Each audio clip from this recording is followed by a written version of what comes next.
Alors, salut à tous, on se retrouve au coin du feu sur mon petit fauteuil des années 60 pour parler batterie, lithium en fait. Je suis venu sur le chantier de la ferme là, que j'attends une livraison de batterie lithium pour rendre autonome la maison. On n'y est pas encore parce qu'il reste encore beaucoup de travail sur le chantier, mais il y a déjà pas mal de choses de faites. On a reconstruit un étage, ce genre de choses.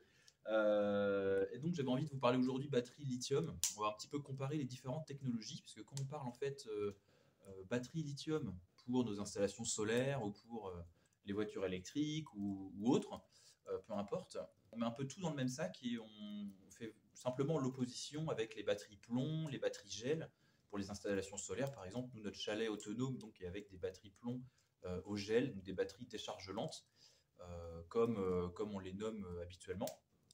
Les batteries lithium, souvent on met un petit peu tout dans le même sac, alors que dans les batteries lithium, il y a en fait différentes technologies, différentes compositions de batteries, et je pense que c'est intéressant, enfin, et en tout cas important, de connaître un petit peu notre matériel pour savoir ce qu'il en est et connaître un peu les avantages et inconvénients des différentes technologies. Donc là, par exemple, c'est un accu 18650 au lithium, mais il n'y a pas que du lithium dedans. Le lithium est mélangé avec d'autres métaux et avec d'autres éléments. En fait, l'anode et la cathode sont faites de matériaux différents, je ne vais pas m'étendre là-dessus.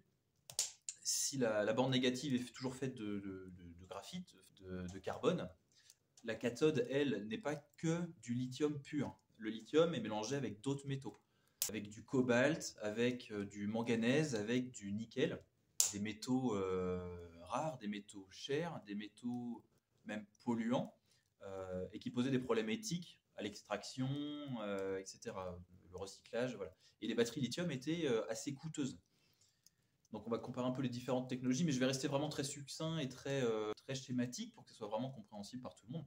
Donc par exemple une batterie lithium-ion, quand on parle d'une batterie lithium-ion, en fait, on parle d'une batterie lithium dans laquelle un autre métal permet de garder le lithium sous sa forme ionique, en fait, qui soit stable, qui soit utilisable. Donc par exemple une batterie LiCo, c'est une batterie lithium-ion avec du cobalt. C'est un type de batterie très, très commune, mais le cobalt, donc ça pose des problèmes voilà, sur le plan éthique, sur le plan environnemental, et économiquement aussi, c'est un métal qui est très coûteux, hein.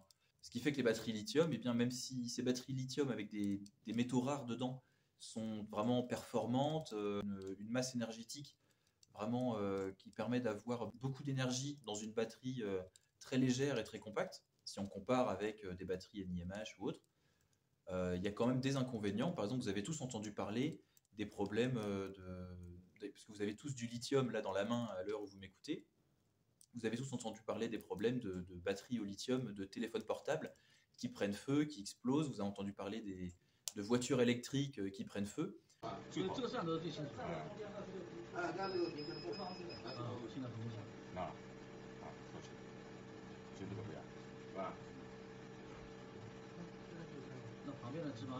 Tout ça, c'est lié à ces batteries lithium qui ne sont pas très stables et pas très sûres en fait. En tout cas, historiquement, avec le temps, on a réussi à améliorer la sécurité des accus et à avoir des packs de batteries, donc d'accus mis en série, en dérivation pour faire des gros packs de batteries avec plein d'accus à l'intérieur, quand même relativement stables. Et avec les années, et là maintenant où on essaie au niveau mondial de développer la voiture électrique, puisqu'elle semble être une alternative, pas forcément durable, mais une alternative moins polluante que les voitures thermiques. Ça, on en reparlera dans quelques années, mais bon, pour l'instant, c'est là où on en est. Donc avec le temps, on arrive à faire des batteries, des accus lithium de plus en plus fiables et de plus en plus sûrs. Et donc depuis quasiment une quinzaine d'années, on a un nouveau type de batterie qui est arrivé sur le marché, ce sont les batteries lithium fer phosphate. Et donc ça, l'avantage de ces batteries-là, enfin la différence, c'est qu'au lieu d'utiliser avec le lithium des métaux rares, le nickel, le cobalt, etc., eh ben on utilise du phosphate de fer. Du phosphate de fer lithié qui constitue la cathode de l'accu.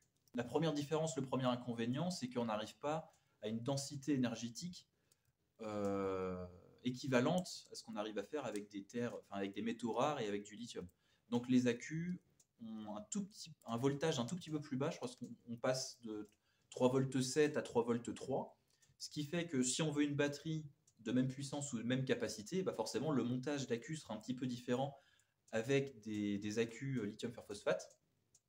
Et donc on arrive voilà, sur des batteries en général un petit peu plus grosses, un petit peu plus lourdes pour la même énergie. Ou si à l'inverse on veut des batteries de même taille et de même poids, et ben on a des batteries avec un peu moins de capacité ou voilà, un peu moins de puissance. Donc c'est la première différence déjà, c'est au niveau de la masse énergétique. Les batteries lithium fer phosphate voilà, ont un peu moins d'énergie disponible. Mais malgré cela, on a quand même énormément d'avantages par rapport aux batteries lithium-ion classiques. Le premier avantage, c'est le prix. En fait, une batterie lithium fer phosphate, dedans, c'est du fer, c'est pas un métal rare, c'est pas des métaux rares. Et donc, de fait, ça baisse vraiment le coût de la batterie. Et là où il y a quelques années, il fallait compter plus de 1 euro le wattheure, maintenant, on arrive à des coûts bien moindres. Voilà, on peut être en gros à peu près à moitié prix, hein, selon le constructeur. Je donne une donnée vraiment approximative, mais en gros, on arrive à avoir des batteries beaucoup moins coûteuses qu'avant. En plus de ça, l'avantage suivant des accus lithium fer phosphate, c'est que bien que ce soit du lithium, on a une batterie qui est beaucoup plus sûre, en fait, beaucoup plus sécurisante. Il y a moins de risques d'autocombustion, d'explosion, de départ d'incendie qu'avec les autres types de batteries d'il y a quelques années, qui étaient donc moins sûres et qui pouvaient comme ça dégager de l'hydrogène, prendre feu. Elles étaient beaucoup moins sûres que ces nouveaux accus lithium fer phosphate. Il y a un troisième gros avantage, eh bien la durée de vie de ces batteries-là. Avec des accus lithium-ion, cobalt, lithium-ion nickel ou autre, on avait une durée de vie d'environ 500 cycles, 800 cycles, donc ce qui est quand même pas mal. Si on compare le lithium avec des batteries au plomb, clairement, il n'y a pas photo en termes de capacité, de poids et de durée de vie. Il n'y avait pas photo. Donc 500 cycles, 800 cycles, à peu près, selon les constructeurs, selon les marques, selon les types de batteries, on arrivait à peu près à ce nombre de cycles-là, où on arrivait à conserver 80% de capacité de charge au bout de 500-800 cycles. L'accu était encore bon, voilà, à peu près à 80%, on pouvait encore le recharger à peu près à 80%. 500 cycles, si vous vous servez de votre batterie quasiment tous les jours, ça fait 2 ans. En vrai, bon, ça faudrait 700 cycles, vous voyez, 365 jours par an. Vous faites un cycle complet par jour, la batterie, elle va vous faire à peu près 2 ans. Je fais grossièrement, hein, mais c'est pour que tout le monde comprenne bien et pour vraiment faire simple.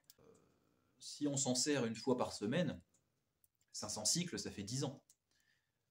Mais bon, on était dans cette échelle-là à peu près de temps. Avec les batteries au fer, eh ben, on arrive à des batteries qui sont données pour 3000 cycles. Donc quasiment 3 à 6 fois plus d'espérance de vie, avec un accu qui en plus est moins coûteux et moins dangereux. Et qui va être peut-être, oui, un peu moins puissant et un peu moins... un peu plus lourd. Une batterie va être un peu plus grosse, un peu plus lourde. Mais si notre cahier des charges est vraiment nos besoins, c'est la durée de vie et c'est le budget, plus que la compacité et la légèreté, le lithium fer phosphate, du coup, maintenant, ça commence vraiment à être quelque chose de très intéressant. Donc, on arrive à des batteries voilà, qui sont données pour 3000 cycles.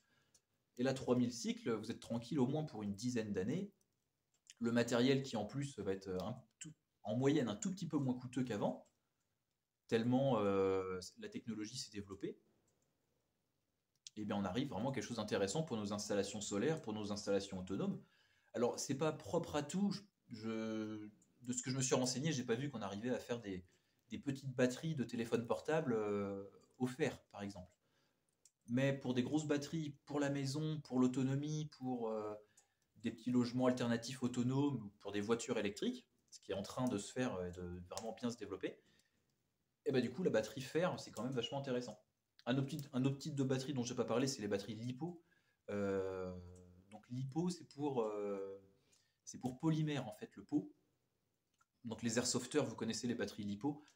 C'est des batteries aussi qu'on retrouve dans les téléphones portables, par exemple. Donc c'est du lithium-ion aussi, mais l'électrolyte est gélifié. C'est un gel de polymère, ce qui permet d'avoir des batteries eh bien, aussi très légères, assez souple, assez solide, assez durable, mais ça reste du lithium-ion. Voilà, j'ai juste fait un petit écart là-dessus. Dans une deuxième partie de vidéo, je vais devoir comparer les batteries EcoFlow simplement parce que c'est la condition pour pouvoir garder le matériel. Vous connaissez un peu le principe maintenant sur YouTube. Donc on va comparer en fait les deux générations de batteries EcoFlow parce que j'ai reçu en fait le modèle intermédiaire de la deuxième génération. Alors, je vais me faire un petit établi. Et comme ça, on va s'y retrouver. Alors vous allez me dire, il nous emmerde avec ses batteries portables, il fait que d'en parler. Vous allez voir, il y a une logique dans cette vidéo sur justement le type de batterie, parce qu'on a en gros la première génération qui est sur du NCM, donc nickel, cobalt, manganèse, et la deuxième génération qui est sur du lithium fer phosphate. Et vous allez comprendre la différence.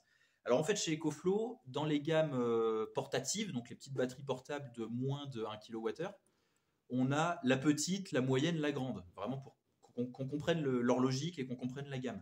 On a la petite, c'est la River, on a la moyenne, comme ici, c'est une Max, et on a la grosse, c'est une Pro.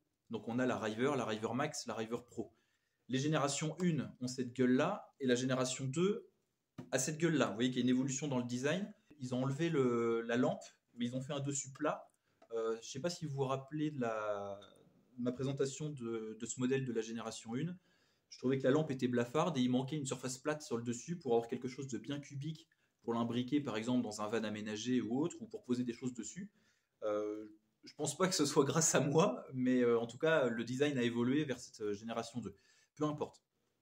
Alors la différence donc entre cette génération 1 et la génération 2, elle est dans ce type de batterie notamment, et vous allez voir c'est très intéressant. Donc ici on a la plus grosse de la génération 1 et ici le modèle intermédiaire de la génération 2. Je me suis fait un petit tableau pour comparer et vous allez voir vraiment c'est très parlant. La génération 1, donc nickel, cobalt, manganèse, un petit peu plus cher, elle était donnée donc pour 500 cycles et elle était garantie 2 ans. Donc vous achetiez votre batterie entre 400 et 800 euros. Au bout de 500 cycles, 2 ans, voilà, en gros c'était du consommable. C'était déchetterie, recyclage, malheureusement. Bon, pas 2 ans, mais voilà, quelques années. La génération 2, donc Life, lithium fer, phosphate, 3000 cycles, garantie 5 ans. Donc déjà, on est gagnant en termes de durée de vie.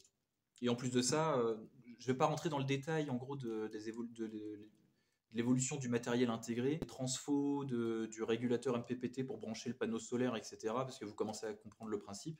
Je ne vais pas rentrer dans le détail des différentes spécifications de chaque modèle, mais on va vraiment rester sur les batteries et sur les capacités.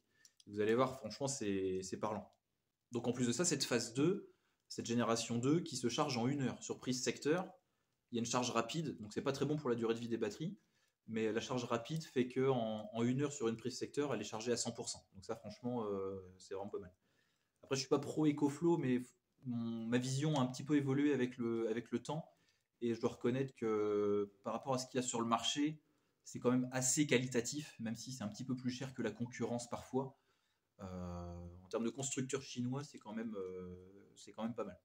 Mais j'ai rien à y gagner, hein. Que vous en achetiez ou pas, moi je m'en fous, je fais une vidéo pour pouvoir la garder pour ma pomme. Mais voilà, je vous fais un truc honnête. Donc si je compare par exemple le plus petit modèle, donc la River de base, la plus portative, la génération 1, 400 euros. La génération 2, 300 euros. La génération 1, 288 Wh. La génération 2, 256 Wh. Donc elle est déjà 100 euros de moins, 25% moins chère, pour une capacité en Wh qui est un tout petit peu moindre, parce que comme je vous disais, vu que y a une masse énergétique moindre avec les batteries au fer, on a un petit peu moins d'énergie disponible. Mais on passe de 400 euros à 300 euros, alors que c'est le nouveau modèle. Le transformateur 230 volts est équivalent. 600 watts en sortie pour brancher un outil ou un appareil ou quoi que ce soit. C'est pour ça qu'elles sont dégueulasses d'ailleurs. Moi je m'en sers sur le chantier, je branche une ponceuse, perceuse filaire, ce genre de truc. Et on passe donc entre la génération 1 et la génération 2 pour le plus petit modèle de 5 kg à 3,5 kg pour 100 euros de moins. Donc on passe de 400 euros à 300 euros. Donc c'est intéressant. Sur le modèle intermédiaire, le modèle Max, donc là ça c'est la River 2 Max, donc pour vous donner une idée du volume. On passe de 650 euros à 600 euros, donc un tout petit peu moins cher, mais ça reste. On a une différence de prix qui est moindre qu'avec la plus petite. On passe de 7,7 kg à 6 kg. On passe par contre, en capacité, pareil, on passe de 576 Wh à 512 Wh. Donc on perd quand même 64 Wh de différence, ce qui n'est pas énorme, mais voilà, encore une fois, l'utilisation d'AQ LFP fait qu'on a un peu moins d'énergie. Et au niveau du transfo, on passe de 600 watts à 1000 watts en sortie en 230 volts. Donc un petit peu moins cher, un peu moins d'énergie disponible, mais encore une fois, plus légère, et on passe de 500 cycles à 3000 cycles de durée de vie. Donc on est gagnant aussi bien sur le prix que sur la durée de vie, alors que c'est le nouveau modèle de la marque quand même la plus grosse marque, enfin l'une des plus grosses marques qui est connue pour être assez chère, etc. Donc franchement à ce niveau-là, c'est quand même pas mal. Et après sur le modèle Pro, donc le plus gros de la gamme des batteries portatives, on reste au même prix, 800 €, 800 €. Donc là, on commence à être dans des trucs assez coûteux. Mais encore une fois, on passe de 500 cycles à 3000 cycles. Mais là, par contre, l'assemblage des accus à l'intérieur fait qu'on passe de 720 Wh pour la génération 1 à 768 Wh pour la génération 2. Donc on gagne pour le même prix, on gagne en capacité énergétique et en durée de vie. Et le transfo, on passe de 600 watts à 1600 watts en sortie de 130 volts entre les deux générations.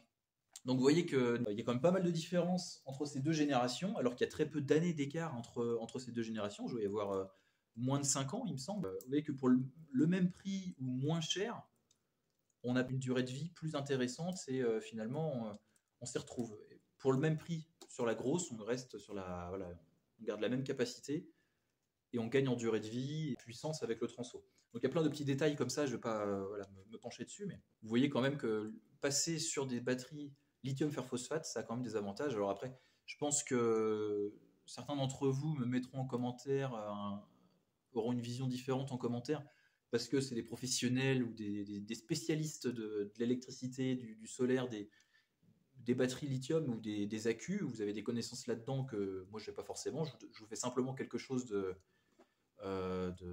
vulgarisé et de grand public. Donc, si vous avez des connaissances à apporter en plus dans les commentaires ou votre propre analyse, vous gênez pas. Au contraire, ça profite à tout le monde. Hein. Voilà. Je vais vous montrer tout à l'heure quand j'aurai la livraison, donc les batteries lithium fer phosphate que je vais rentrer pour la ferme. Et la palette vient d'arriver là. Donc avec les grosses batteries. Donc voilà l'une des deux batteries, donc on en a commandé deux comme ça, chacune fait 2400 Wh. Donc pour vous donner un ordre d'idée, donc les deux batteries 4800 Wh. 2400, ça fait 3 fois, ça fait 5 batteries, 3, 4, 5 batteries EcoFlow quoi, selon le modèle, pour à peu près 1000 €. Donc 1000 € pour 2400 Wh. Donc vous voyez, on est bien en dessous de 1 € le watt comme avant, parce que ces batteries-là sont lithium fer phosphate évidemment, et pas lithium-ion cobalt ou lithium-ion nickel ou nickel cobalt manganèse ou autre. Donc ce sont des grosses batteries LFP. Donc ça se présente comme ceci, vous voyez, c'est des grosses batteries plates en fait qui sont prévues pour être rangées à l'horizontale dans des racks, dans des étagères. Donc nous on en a pris deux, ce qui fera 4800 Wh d'autonomie, ce qui est suffisant pour quelques jours en étant raisonnable, sachant qu'elles seront rechargées au fur et à mesure par notre installation photovoltaïque. Donc vous voyez les bornes ici positives et négatives, ce qui nous permettra de les coupler en parallèle et d'envoyer le jus en 48 volts en courant continu dans un onduleur hybride que je n'ai pas encore reçu. Cet onduleur hybride va me transformer le 48 volts en courant continu en 230 volts alternatif, c'est-à-dire le courant tel qu'il est fourni par un fournisseur d'électricité, par Engie, ce que vous voulez. Voilà.